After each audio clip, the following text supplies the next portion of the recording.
Hello, എല്ലാ കൂട്ടുകാർക്കും സുഖം തന്നെയല്ലേ? നമ്മൾ കുറച്ച് ദിവസമായില്ലേ ഡേ ലൈഫൊക്കെ ചെയ്തിട്ട് നമ്മൾ ആ കുഞ്ഞു ട്രിപ്പൊക്കെ കഴിഞ്ഞപ്പോഴില്ലേ ഒരു ചെറിയൊരു മൂഡ് ഓഫ് എന്ന് തന്നെ പറയാം, ഒരു ക്ഷീണം അങ്ങനെ പറയാം. പിന്നെ മടിയെന്നും ചിലപ്പോൾ പറയാറുണ്ട്. അപ്പം മടിയൊക്കെ മാറി വന്നതേ ഉള്ളൂ. അപ്പോൾ ഒന്നും നോക്കിയില്ല, വേഗം ഫോൺ എടുത്ത് വന്ന് ഷൂട്ട് ചെയ്യാമെന്ന് വിചാരിച്ചു. അപ്പോൾ ഇന്നൊരു ഡേ ഇൻ മൈ ലൈഫാണ് കേട്ടോ. അപ്പോൾ രാവിലത്തെ കാര്യങ്ങളൊക്കെ ചെയ്ത് കഴിഞ്ഞ് വിളക്കൊക്കെ വെച്ച് കഴിഞ്ഞ് പിങ്കി മോൾ ഇറക്കി വിട്ടിട്ടുണ്ടായിരുന്നു. കുറച്ച് സമയം അവളോട് കിന്നാരൊക്കെ പറഞ്ഞ് അങ്ങനെ ഇരിക്കുവാണ്. ഇതൊരു അവധി ദിവസമായിരുന്നു കേട്ടോ. പിന്നെ വെക്കേഷൻ ആണല്ലോ ഇപ്പം, പിന്നെ അവധി ദിവസം എന്ന് പറയേണ്ട ആവശ്യമില്ല. അപ്പോൾ വെക്കേഷൻ ആയതുകൊണ്ട് എഴുന്നേൽക്കാനൊക്കെ ഇച്ചിരി ലേറ്റ് ആവുന്നുണ്ട്. എന്നാലും കുഴപ്പമില്ല, രാവിലത്തെ കാര്യങ്ങളൊക്കെ പക്കയായിട്ട് നടക്കുന്നുണ്ട്.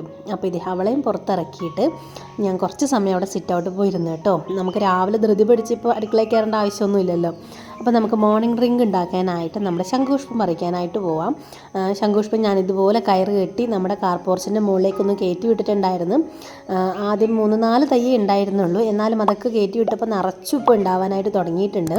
ഇപ്പോൾ അതൊരു പറയേണ്ടത് റൊട്ടീനായി മാറിയിട്ടോ. മോർണിംഗ് ഡ്രിങ്ക് എന്ന് പറയുന്നൊരു റൊട്ടീനായിട്ട് മാറിയിട്ടുണ്ട്. അപ്പോൾ 5-6 പൂവ് എടുത്തുകൊണ്ട് വന്നിട്ടുണ്ട്. പിന്നെ അതിൻ്റെ കൂടെ തന്നെ ഇതേ ബോൾസോ ചെടികൾ നിൽക്കുന്നുണ്ട് കേട്ടോ. അപ്പോൾ ദൂരെ നിന്ന് കാണാൻ നല്ല ഭംഗിയുണ്ട്. ഇങ്ങനെ റെഡ് കളറിൽ ആ ഗ്രീനറീൻ്റെ ഉള്ളിൽ റെഡ് കളർ കാണാൻ നല്ലൊരു ഭംഗിയാണല്ലോ.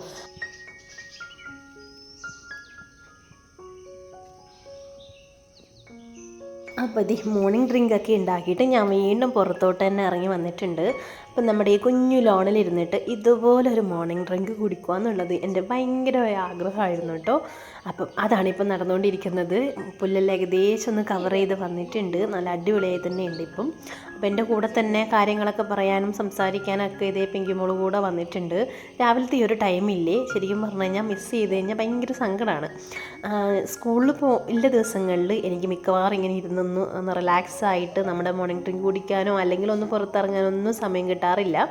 പക്ഷേ ഇന്നെന്തോന്നും അറിയില്ല, സ്കൂളില്ലല്ലോ, അതുകൊണ്ടാണ് കുറച്ച് സമയം പുറത്തോട്ടൊക്കെ ഇറങ്ങി ഇതുപോലെ ഒന്ന് റിലാക്സ്ഡ് ആയിരിക്കാമെന്ന് വിചാരിച്ചു.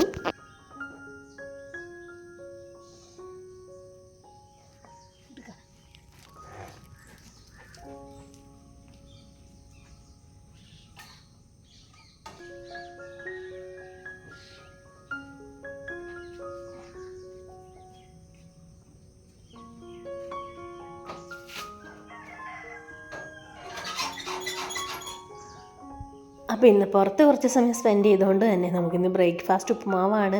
പിന്നെ നേരത്തെ തീരുമാനിച്ചിരുന്ന ഉപ്പുമാവാണ് എന്ന്, അതുകൊണ്ട് വേഗം പണി കഴിയുമല്ലോ. പിന്നെ പ്രത്യേകിച്ച് കറിയൊന്നും ഉണ്ടായില്ല, പഴമായിരുന്നു, പഴവും കൂട്ടി കഴിച്ചിട്ടുണ്ടായി. പിന്നെ കുറച്ച് കാര്യങ്ങളൊക്കെ ചെയ്തതിന് ശേഷം ഇന്നൊരു മീൻ തലക്കറി ഉണ്ടാക്കാമെന്ന് വിചാരിക്കുന്നു കേട്ടോ. അപ്പം ക്രിസ്മസ് സ്പെഷ്യലായിട്ട് ഇന്നൊരു മീൻ തലക്കറിയാണ് ഉണ്ടാക്കാൻ പോകുന്നത്. അപ്പം മുന്നേ ഒരു ദിവസം ഇതുപോലെ വാങ്ങിച്ചുകൊണ്ട് വന്നായിരുന്നു കേട്ടോ. അപ്പോൾ കഴുകി ഒന്ന് വൃത്തിയാക്കി എടുത്ത് വെച്ചതായിരുന്നു. അപ്പോൾ അതിന്ന് ഉണ്ടാക്കാമെന്ന് വിചാരിച്ചു. അപ്പം നമ്മൾ കേരയുടെ തലയാണ് കേട്ടോ എടുത്തേക്കുന്നത്. ഞങ്ങൾക്ക് ഇവിടെ കേരയുടെ തല എന്നല്ല, മീനിൻ്റെ ഏത് തലയാണെങ്കിലും ഭയങ്കര കാര്യമാണ് കേട്ടോ. ചില ആൾക്കാർ കഴിക്കില്ല എന്ന് പറയും, പക്ഷേ എങ്കിൽ എൻ്റെ വീട്ടിലും കഴിക്കാറുണ്ട്, ചേട്ടൻ്റെ വീട്ടിലും കഴിക്കാറുണ്ട്. അതുകൊണ്ട് നമുക്ക് എല്ലാവർക്കും ഒരു ശീലമായിട്ടുണ്ട്. ഇതും കപ്പയൊക്കെ സൂപ്പറാണ് കേട്ടോ. അപ്പം നമ്മൾ എണ്ണ ചൂടായിട്ട് അതിലേക്ക് കടുക് ഉലുവ ഇട്ട് കൊടുത്തിട്ടുണ്ട്. അപ്പോൾ കടുക് ഉലുവയൊക്കെ പൊട്ടിയതിന് ശേഷം നമുക്കിവിടെ ചെറിയുള്ളിയും വെളുത്തുള്ളി ഇഞ്ചി ചതച്ചതും അതുപോലെ തന്നെ ഇത് 3 അരിഞ്ഞതും കൂടെ ചേർത്ത് കൊടുക്കുന്നുണ്ട്. തലക്കറി ആയതുകൊണ്ടാണ് കേട്ടോ. അല്ലെങ്കിൽ മീൻ കഷ്ണങ്ങളൊക്കെ ആണെങ്കിൽ ഞാൻ ഒന്നിച്ച് ചതച്ചിട്ട് മാത്രമേ ചേർക്കാറുള്ളൂ. പിന്നെ പച്ചമുളക്, ഒരു 4 പച്ചമുളകോ 2 പച്ചമുളകോ, നല്ല എരിവുണ്ടായിരുന്നുകൊണ്ട് ഞാൻ 2 പച്ചമുളകാണ് എടുത്തത്.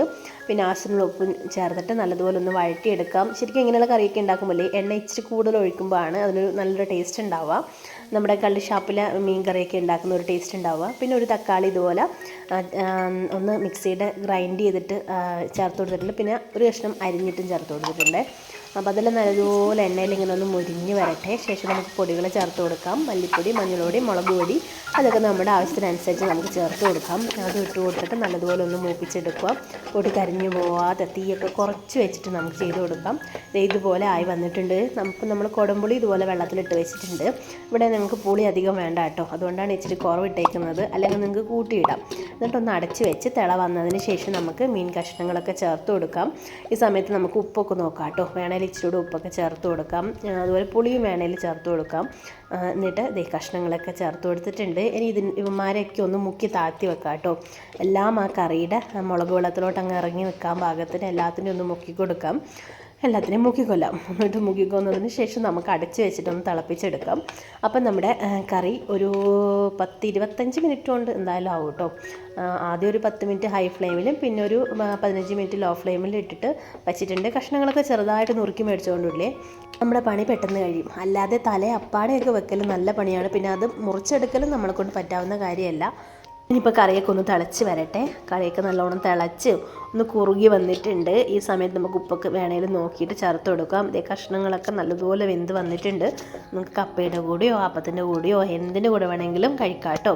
ഇനിയിപ്പോൾ അതേ അടുത്ത പരിപാടിയാണ്. നമുക്ക് ഈ ഒരു ബയോ ബിന്നില്ലേ, നമ്മുടെ പഞ്ചായത്തിൽ നിന്ന് കിട്ടിയതായിരുന്നു. നമ്മൾ അപേക്ഷ കൊടുത്തു കഴിഞ്ഞാൽ നമുക്ക് അതിനുള്ള എമൗണ്ട് അടച്ചു കഴിഞ്ഞാൽ നമുക്ക് കിട്ടും കേട്ടോ. അപ്പോൾ ഈ ബയോ ബിന്ന് വാങ്ങിച്ച് വെച്ചിട്ട് കുറച്ച് ദിവസമായി ഇങ്ങനെ തിരിഞ്ഞു കളിക്കുന്നു. അപ്പോൾ ഇന്ന് എന്തായാലും അതൊന്ന് സെറ്റ് ചെയ്യാമെന്ന് വിചാരിച്ചു. അപ്പോൾ അത് സെറ്റ് ചെയ്യാൻ പോവുകയാണ് കേട്ടോ. അവളാണ് സെറ്റ് ചെയ്തിരുന്നത്, മോളാണ് സെറ്റ് ചെയ്തിരുന്നത്. അപ്പോൾ അതിൻ്റെ ഈ ആദ്യം കാണിച്ചത് നെറ്റ് പോലത്തെ സാധനം തിരിച്ചിട്ട് വെക്കുക. അതായത് മുൾവശം പിറകുവശം വരുന്ന രീതിയിൽ വെക്കുക.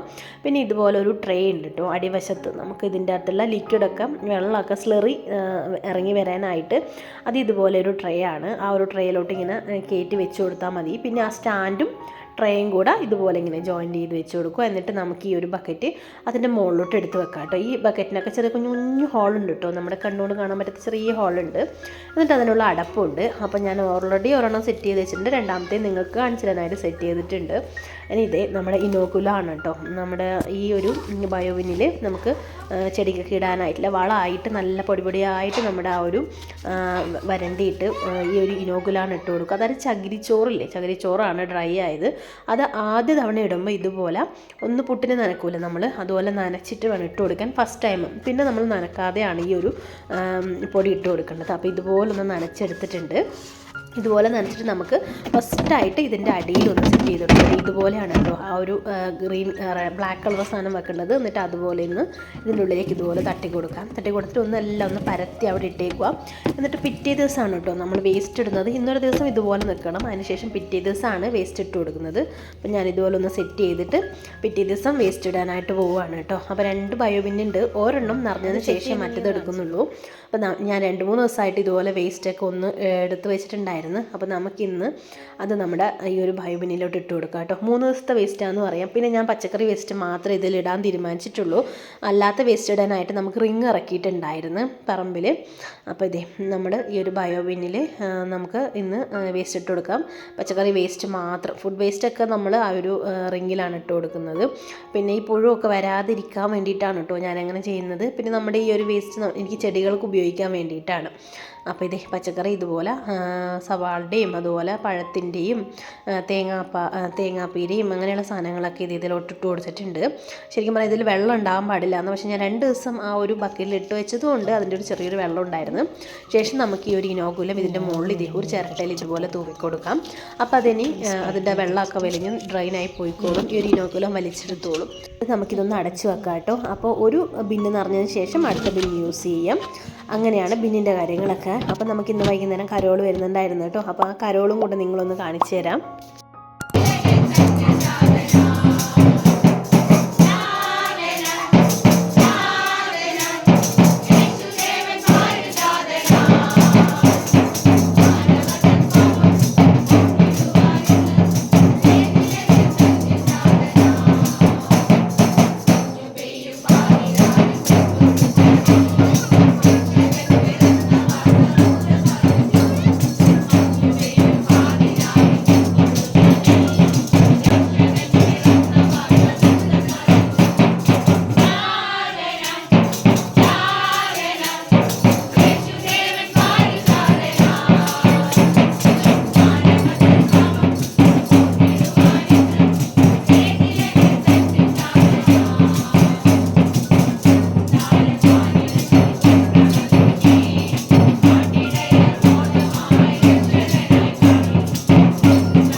അപ്പോൾ ഇന്നത്തെ വീഡിയോ ഇത്രയേ ഉള്ളൂ കേട്ടോ. അപ്പോൾ ഇതുപോലത്തെ വീഡിയോസൊക്കെ നിങ്ങൾക്ക് ഇഷ്ടമാവുകയാണെങ്കിൽ നമ്മുടെ ചാനലൊന്ന് കയറി കണ്ടു നോക്കുക. പിന്നെ ഒരു ലൈക്ക് പ്രതീക്ഷിക്കുന്നു കേട്ടോ. പിന്നെ സബ്സ്ക്രൈബ് ചെയ്യാത്ത കാണുന്ന കൂട്ടുകാർ തീർച്ചയായും സബ്സ്ക്രൈബ് ചെയ്ത് സപ്പോർട്ടും കൂടെ ചെയ്യണേ.